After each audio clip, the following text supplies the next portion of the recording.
Arrest করা, নির্বাচনের আগেই তাদেরকে অ্যারেস্ট করেন, নির্বাচনের পরে ছেড়ে দিয়ে আদব কায়দা শিখায়, কিন্তু নির্বাচনকালীনে সময়ে যেন তারা কোনোভাবেই সমাজে বিচরণ করতে না পারে। আর এই কাজ করতে গিয়ে নির্দোষ মানুষ যেন কোনোভাবেই আপনাদের আইনের পেছে পড়ে জেল না খাটে, সেদিকেও লক্ষ্য রাখতে হবে।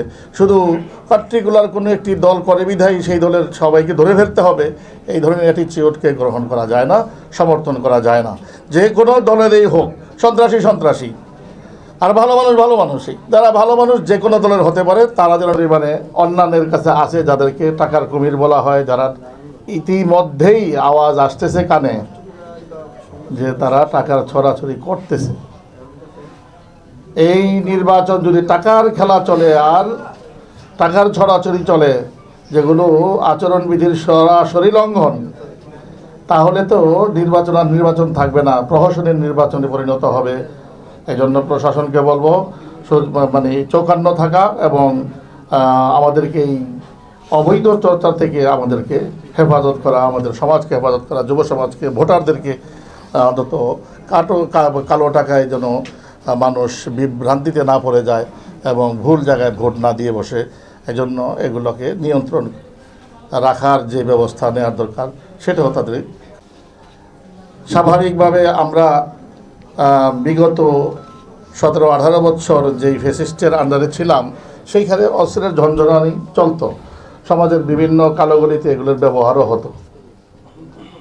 যেহেতু একেবারেই সন্নিকটের নির্বাচন, সেহেতু আমার থাকবে যে এখানে কালো অস্ত্র বা অস্ত্র তো সবটাই কালো, তারপরে অবৈধ অস্ত্র বলতে চাচ্ছি আমি, অবৈধ অস্ত্র যেন এখানে না থাকে। পুলিশ ইচ্ছে করলে আমাদের পুলিশের উপরে, পুলিশ প্রশাসনের উপরে আমাদের আস্থা আছে, তারা ইচ্ছা করলে এক সপ্তাহে এগুলো সব ক্লিয়ার করে ফেলতে পারবে এবং তাদের কর্মদক্ষতাও অনেক বেশি। এজন্য বলবো যে এখনই সময় আপনাদের কর্মদক্ষতাটা আমাদের সামনে তুলে ধরার এবং আমাদেরকে সেই সুফল ভোগ করার এই সুযোগ দেওয়ার আবেদন, অনুরোধ আপনাদের কাছে আমার থাকবে। কোনোভাবেই যেন অস্ত্রের অপব্যবহার এখানে না হয়, একদমই সবার ক্ষেত্রে ইকুয়াল থাকেন, সবাইকে যেন সমান সুযোগ তৈরি করে দেন, যেটাকে আমাদের পরিভাষায় এখন আমরা বলি লেভেল প্লেইং ফিল্ড।